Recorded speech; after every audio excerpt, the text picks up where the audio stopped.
Saudara Prabowo Subianto telah melantik 48 menteri dan 56 wakil menteri serta kepala badan. Jumlah wakil menteri lebih banyak dari jumlah menteri karena satu kementerian ada yang memiliki 2 hingga 3 wakil menteri. Kabinet yang dinamai sebagai Kabinet Merah Putih secara jumlah lebih banyak dari era Presiden ke-7 Republik Indonesia Joko Widodo yang hanya ada 34 kementerian. Presiden Prabowo Subianto melantik jajaran Menteri Kabinet Merah Putih di Istana Negara Jakarta pada Senin pagi. Total ada 48 menteri yang dilantik. Selain melantik 48 menteri, Presiden juga melantik 5 pejabat setingkat menteri, yakni Jaksa Agung, Kepala BIN, Kepala Staf Kepresidenan, Kepala Kantor Komunikasi Kepresidenan, Ketua Dewan Ekonomi Nasional, dan Wakil Kepala Staf Kepresidenan.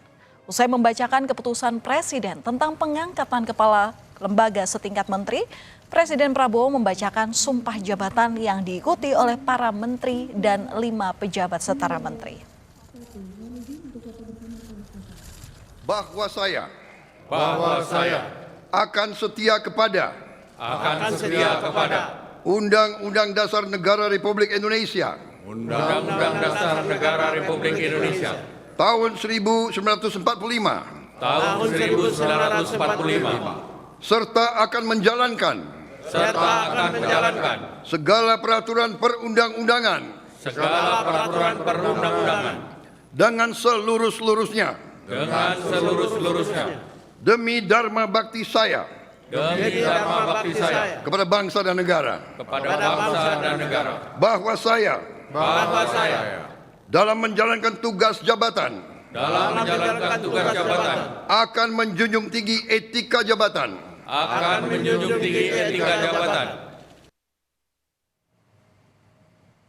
Saudara, dari ke-48 Menteri Kabinet Merah Putih, tidak semuanya merupakan wajah baru dan sudah tidak asing bagi masyarakat.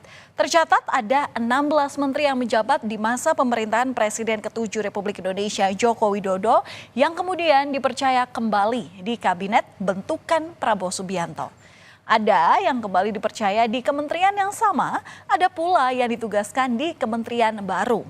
12 menteri di era Jokowi kembali dipercaya memegang kementerian yang sama, sementara 6 menteri lainnya kini menjabat di kementerian yang berbeda. Persiapan pelantikan Kabinet Merah Putih, saya jam 9 sudah sampai di Istana Merdeka. Instingnya langsung masuk ke ruang pelantikan, saya tanya protokol, gimana ini ngaturnya? Kan jumlah yang dilantik lebih banyak, cukup enggak? Gitu. Terus spos ada di mana? Yang dilantik ada berapa agama? Yang doa pemimpin agamanya sudah siap betul-betul. Saya terus habis itu kaget saya. Loh, saya kan enggak main sesnek lagi. Dalam acara Rapimnas Partai Gerindra 31 Agustus lalu, Prabowo menyebut menteri-menteri pilihan Jokowi adalah orang-orang hebat. Oleh sebab itu, ia berencana untuk menarik sebagian menteri hebat itu ke dalam kabinet pemerintahannya. Memang selain karena berprestasi, sebagian menteri Jokowi menyatakan dukungannya kepada pasangan Prabowo Gibran dalam Pilpres 2024. Itulah yang Prabowo memilih mereka untuk kembali masuk ke dalam kabinet.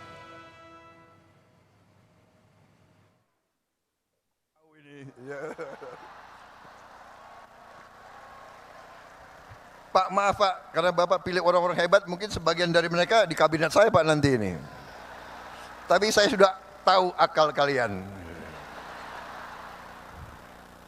Kalau diajak Pak Jokowi, kami mendahului Pak, kami akan jemput Bapak.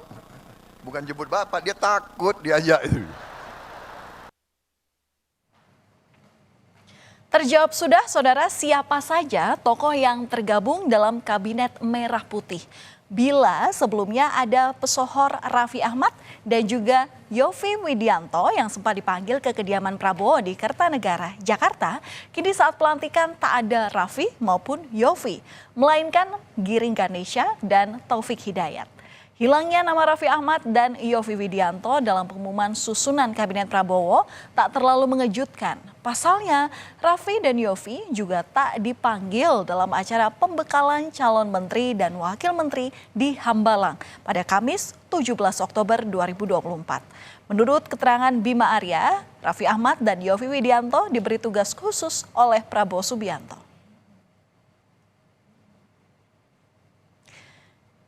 Giring Ganesa adalah mantan vokalis grup band Nidji yang beberapa tahun belakangan ini berkiprah di dunia politik dengan bergabung ke Partai Solidaritas Indonesia yang melenggang masuk Kabinet Merah Putih sebagai Wakil Menteri Kebudayaan. Dan ada mantan atlet badminton Taufik Hidayat yang kini dipercaya menjadi Wakil Menteri Pemuda dan Olahraga. Taufik pernah menjadi staf khusus Menpora Imam Nahrawi di tahun 2017 hingga 2018. Temenin sama ibu saya, mertua saya, sama istri saya sih. Ya pengalaman yang nggak akan saya lupain seumur hidup. Jadi terima kasih sekali lagi buat Bapak Presiden, buat Mas Wakil Presiden yang sudah memberikan kepercayaan. Sudah pembagian tugas belum dengan Pak Menteri nanti? Ini udah dijemput nih, luar biasa nih. Saya kaget juga baru keluar langsung dijemput. Di antara nama-nama menteri ada sejumlah sosok yang pernah berseberangan dengan Prabowo Subianto. Tercatat ada 4 mantan aktivis 98 yang kini berkiprah di Kabinet Merah Putih. Mereka adalah Nezar Patria, Agus Jabo, Mugianto, dan Faisal Riza.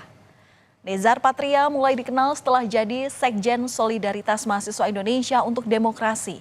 Bersama Mugianto dan Faisal Riza, Nezar juga jadi korban penculikan di tahun 1998. Agus Jabo, sosok yang memprakarsai Partai Rakyat Adil Makmur. Pada 96 atau tahun 1996, ia dikenal sebagai Ketua Umum Partai Rakyat Demokratik yang anti Presiden Soeharto di era Orde Baru. Agus Jabo aktif dalam gerakan reformasi 1998 berkolaborasi dengan Budiman Sujatmiko. Kemudian ada kejutan lainnya, saudara, dalam pengumuman menteri dan wakilnya di Minggu malam pada 20 Oktober lalu, Presiden Prabowo menyebut Mayor Teddy Indrawijaya yang dikenal sebagai ajudan kepercayaan Presiden Prabowo ini menempati posisi baru menjadi Sekretaris Kabinet. Teddy merupakan sosok yang dipercaya Prabowo untuk mendampinginya sebagai ajudan sejak posisi Menteri Pertahanan hingga Presiden Republik Indonesia. Wakil Ketua DPR Sufmi Dasko Ahmad menyebut Mayor Teddy Indrawijaya tidak perlu pensiun dari TNI karena kini posisi Seskap ini tidak setara dengan menteri, melainkan ada di bawah Mensesnek. Wakil Ketua DPR dari fraksi Gerindra Sufmi Dasko Ahmad dalam keterangan tertulis mengatakan bahwa struktur dan bagan organisasi sudah ada perubahan, sehingga tidak ada Menseskap tetapi digabung di bawah Mensesnek. Strukturnya di bawah Sesnek sama seperti jabatan yang boleh diisi oleh perwira TNI atau Polri seperti Sekmil, Sekspri, dan lain-lain. Yang batasannya adalah paling tinggi setara eselon 2 atau kalau di TNI Polri paling tinggi setara Brigjen. Soal penyusunan Kabinet Merah Putih, Presiden ke-7 Republik Indonesia Joko Widodo menyebut itu adalah hak prerogatif Presiden. Jokowi percaya Presiden Prabowo sudah memilih orang-orang terbaik di bidangnya untuk masa depan bangsa. Widin.